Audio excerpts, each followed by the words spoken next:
course, I won't film this entire video in the dark, but I do just want to show off these headlights and these daylight running lights. Look at that. That is just absolutely beautiful on Jeep's part. Of course, you can hear this is the diesel version.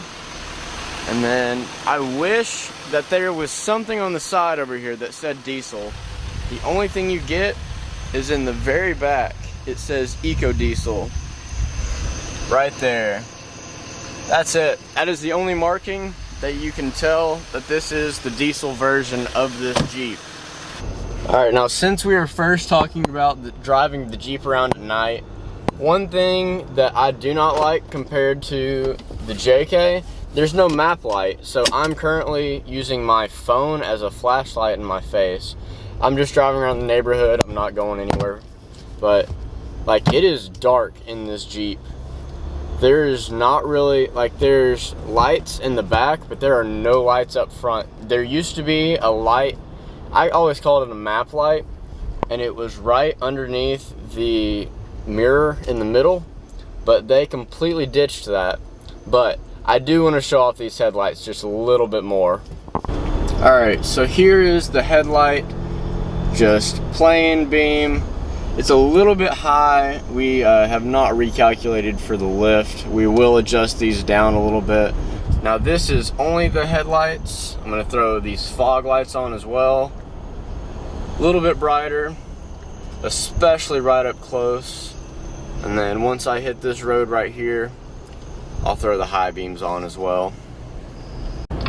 Alright, this will be a little bit better road to do that with. So right now this is with fog lights and headlights on. We're going to switch over to the high beam. That is with the high beams on. Takes away a lot right up close. Let's get it where it's a little bit darker and we can show exactly what the difference there is. Just another thing I wanted to point out. I am on the gas, I'm going 40, and it is silent. It is the same diesel that they run in the Ecodiesel Ram trucks. And so you know it's a very proven motor that's going to hold up in the long term. But I'm going to stop here and give you a good acceleration test and just kind of let you hear what this acceleration of this diesel Jeep sounds like. Since we're just in this parking lot, I'm going to show off another feature. So one thing I hate in GMCs is the backup camera at night. And though you can tell this is a little bit grainy, you can tell exactly where you're going. You can see kind of like the noise, especially. I believe this is on just the wheel, the reflection. And you can kind of see it up at the top as well. But you know where you're going and you know exactly where that Jeep is going to be backing up into. And even the forward camera. The forward camera does have the benefit of these bright headlights, but still, there is not a lot of noise. You see just a little bit, but honestly, that video is very clear, especially just for things like night wheeling, where you're just kind of, just need that extra little glance up there. If you're night wheeling, you should have a spotter as it is, but just kind of the peace of mind of knowing that you have that really nice camera that's gonna show you great picture quality.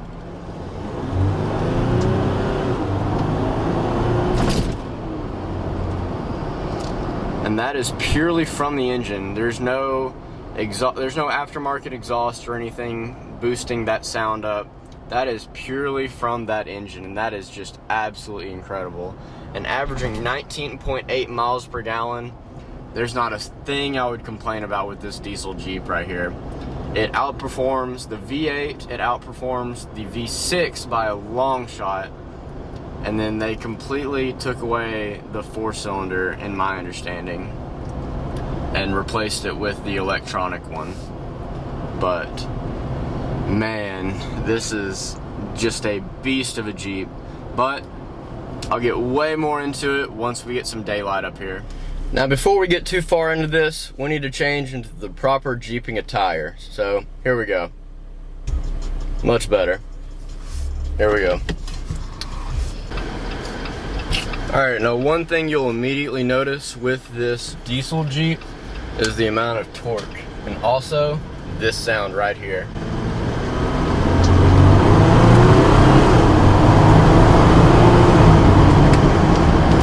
That right there will never get old, I promise you. Now at the end of the day, it is still a Jeep, so your 0 to 60 time's never going to be great, especially when you're on a lift in 35s. But at the same time, you bought a Jeep. You're not here for high speed anything. If you wanted speed, you'd go with something like a Hellcat. Now for the JLs, they've basically updated the entire interior. Everything is new, everything's a lot more kind of intuitive to feel and touch. Like, it feels better, it feels a lot more high quality, it feels honestly less like a Jeep is generally supposed to feel. It's a lot more luxury and a lot less outdoorsy, off-roading type. So honestly, I prefer this, but it may be kind of not what you're looking for in a Jeep. You do get some kind of strange notifications like this. I have never gotten that in a diesel or a gas-powered vehicle at all. But this, and of course you have the DEF fluid that has to be replaced. And it says that in 400 miles, I will no longer be able to start the engine without DEF fluid. So there's always that, but that comes with any diesel. Here's another one of those little notifications I have never before seen.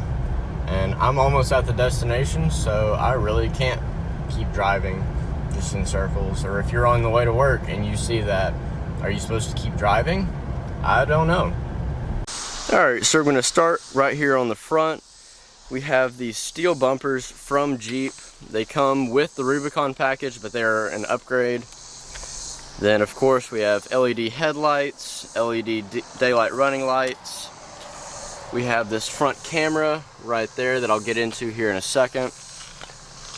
LED fog lights as well. Just look how absolutely clean this is. I've never seen a Jeep on the showroom floor without rust all over everything. We do have a little bit right there, but honestly, not buying one just off the showroom floor is the way to go if you want to start out without a bunch of rust everywhere. This does have a 3-inch lift coming from Jeep.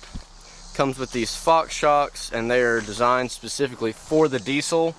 It took a little bit longer to get in, but we did get ones for the diesel, and that'll help hold that weight up of course the diesel engine's going to weigh a lot more than just the normal gas engine, and so having one specifically for that will just help keep this front end up without collapsing the shocks. We are running a 35 by 12.5 R20 Nitto Ridge Grappler, and this is a 20 by 10 fuel crank, and it has a -35 offset. This -35 offset really sticks out of these fender wells, and that's perfect for mall crawling, because when somebody's mom is slamming the door open or somebody's kid slams the door open, it will hit the tire long before it hits the actual body of the Jeep. And the same thing with these infab steps. They'll never be used for rock crawling, at least on this Jeep. But if some kid slams the door open, it's not gonna hit the actual door, it's gonna hit these steps and mess up the kid's mom's door instead of your own. So would definitely recommend that. And I love the black and red on this white frame. Like, look how beautiful that is. Even with the Rubicon up front, I feel like they did really good just with the fonts and with the overall just design, and the color scheme is just beautiful. Now up under the frame is where you see a lot of the goodies that we've added. We have a Horn Blasters train horn sitting right on the edge of the frame. We have 2 of these horns on each side, and we also have a compressor hidden underneath the body of the Jeep. We were able to do it this time without modifying the exhaust. Now with the JK, what we did to put this Horn Blasters kit on is we pulled the muffler off, which is where the gas tank is now, and we did a MagnaFlow Rock Series exhaust which dumped over the rear axle. But instead, since the entire exhaust system is off on that right side, we have them tucked up into the frame, and so it'll hit the frame before it hits the horns, and then the actual compressor itself is tucked up right there. You can hopefully see, follow this metal tube right there, and it goes right to that thing right there. And that is our compressor, and you see right there is how you bleed off, or you can, of course, just press the button. Now, before I actually hit the train horn, I do want to show you a bit of the interior. So right as you hop in, you see this red stitching all over everything, and that is on the Rubicons. But one thing you'll notice that's different with ours is this is normally a big red plastic piece, and we decided that didn't look good, and so what we actually did is pulled one of these off of a Gladiator.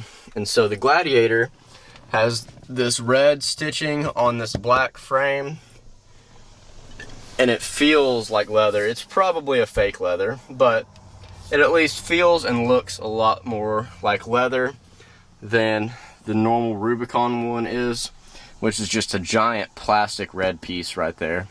But this red stitching goes all throughout the cabin. It's my Ronin, but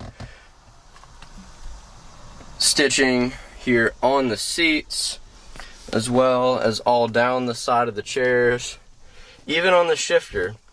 But Jeep decided that a big red plastic piece right there would look best. We decided that's not the way we wanted to go, so we went with this from a Gladiator. Now, I'm going to fire this thing up, and you can just hear that diesel run. Let's get a couple revs up. Just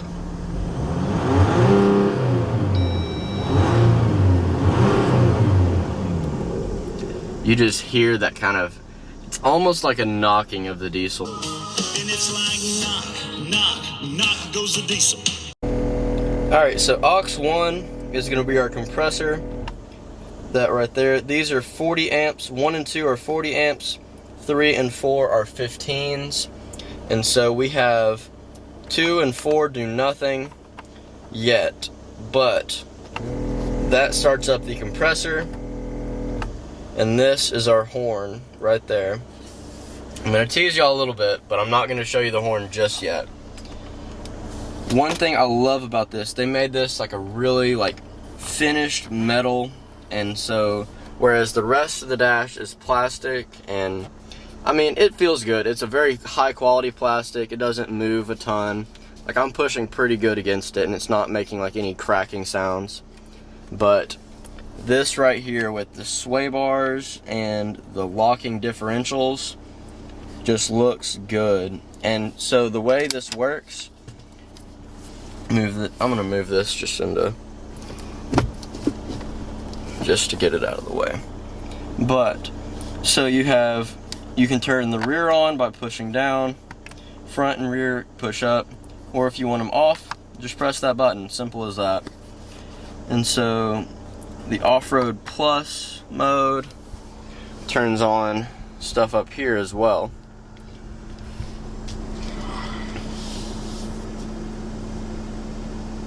So here is all the off-road pages it has. You can see your steering angle, so when I straighten the wheel out, gets it, that's 1 degree, turn it a little more, 0 degrees, so that is completely straight.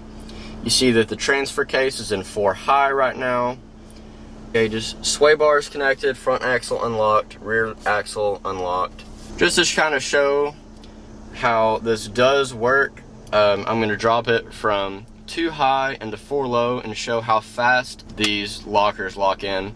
So I'm going to shift this into neutral right there, drop it down into 4 high. You can see we are now in 4 high. I pressed the climate thing, but we're in 4 high right here, over, down, and it's in neutral. It should be in 4 low. That's all the way down. Oh, nope, it goes a little bit further. That is 4 low. That is far back there. But for low, I'm gonna press rear locker on. Okay, locked in. Front locker locked. So it has to be in gear for the sway bar to unlock. Sway bar disconnected, just like that. So now we are completely locked up, completely down in 4 low, disconnected. Now we're gonna go through and undo it all. So sway bar is disconnecting, or sway bar is connecting, connected, back into neutral. Drop this into neutral first. I have to grab the other hand. Alright, so now we're in neutral, up, oh, we were in 4 high. So that we're now back into 2-wheel drive. Accessory gauges, we can see coolant, oil, battery, trans, and oil temp. You see that we're on a 1 degree slope this way, and it goes through the roll and the pitch as well here. Your altitude, your exact coordinates, and trail cam. This is your front, which is that camera up there, and you can also switch on your rear at will. You can also do this without the off-road mode on. So we're gonna close out of that and just hit forward cam. And you can always see what's going on in front of you and behind you without switching into reverse. Reverse will automatically put it up, and you can throw the front on. Normal drive, forward cam, just like that. Just as easy as that. I absolutely love that. I'm gonna go into this Sky Touch. It is a 1 press system. You just press it and it folds back just like a convertible.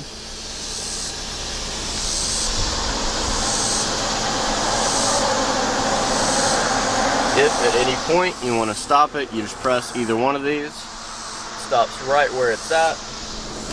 Press it again, and it continues back. So that is as far back as it goes. It keeps the back covered, so all your stuff's going to be out of the weather and out of the elements. But it acts like a giant sunroof that uncovers both the drivers and the passengers. And then you can do this at any speed under 35 is what I was recommended to do. And so we're gonna switch this thing up, drop it in park. Let's actually show you this diesel engine down here. They have updated these clips for the JLs. It pops. It's kind of like a 2-part system where you have to loop this over and then this pops off. So same thing on this side. It's got this little like nylon ring, and so you just pop it. And they have packed this thing in here, but here it is. Jeep 3.0 Ecodiesel. But man, this is so crowded in here. One thing I am a bit surprised of, they still have not put shocks into the hood, which would allow it to just stay up. You still use the prop, and there's nothing wrong with that. But it is something that did surprise me a little bit. Not disappointed, just surprised. But here it is, that Jeep 3.0 Ecodiesel. We have the intake all the way up here, so that keeps the water out of it. You can get, they're not gonna ever recommend you to, but in reality, you can go up into here. You can go all the way to the fenders in water before you get water into the engine. I don't know where the differential tubes will go. They have tubes to the differential that allow air to get into them, and I don't know where those run to. So if you get this deep in water, you more than likely will have water in your differentials and some other places, but you can get all the way to here before water gets into your actual air intake, which then leads into the engine and will shut the vehicle off. But fold this back up. Alright, now I know this is what you're dying to hear right here. So we're going to start this thing up. I will throw the air compressor on. You don't have to have the air compressor on to do the train horn, but we'll go ahead and do it. I'm gonna wait for that car to pass so we're not scaring somebody. But what you do, this is from inside the vehicle where it's kind of silenced a bit, waiting for another car to pass. Alright, Here we go. 3, 2, 1. Now, I will throw the top back and show just how loud this thing is for everyone outside. We'll stop it there. But another car just passed. Alright, here we go. 3, 2, 1. That didn't have the full pressure in it the second time, but still a lot of fun. You will get a noise complaint if you do that too much or in front of a cop. But, oh, speaking of cop, give me a sec. One thing I've always loved about Jeep is their sound system, and I'm not being sarcastic. We go with, I believe it's a Bose system. It may be Alpine speakers, but we go with the premium Jeep stereo system, and we have a subwoofer in the back from factory, which I love, and so I'm going to play some copyright-free music. Please don't judge, because I know it's probably not the best, but it has to be copyright-free for me to be able to use it on YouTube. So here we go.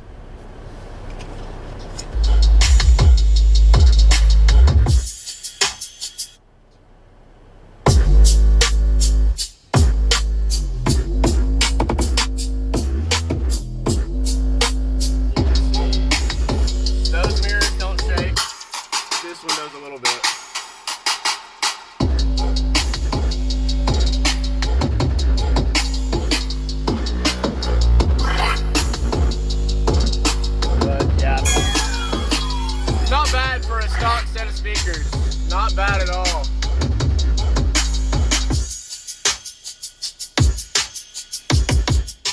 Yeah, not bad for a stock set of speakers, just from the factory.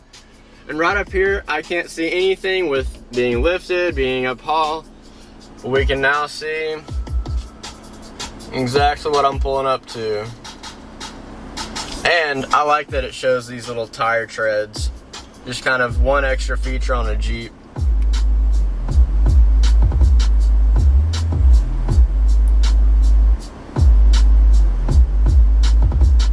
But yeah, we know we didn't touch anything. I don't know how great it would be for like rocks and stuff like that, but pulling into the garage, which is all this thing's ever gonna do, pretty nice. This is a 55, so I'm not speeding.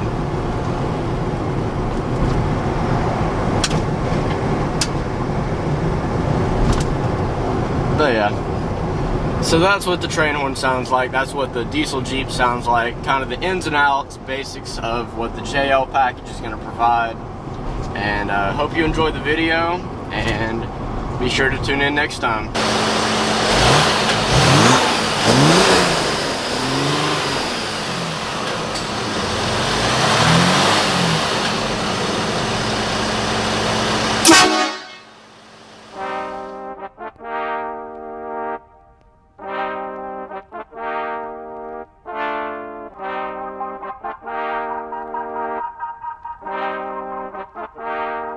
Set them up on TV now.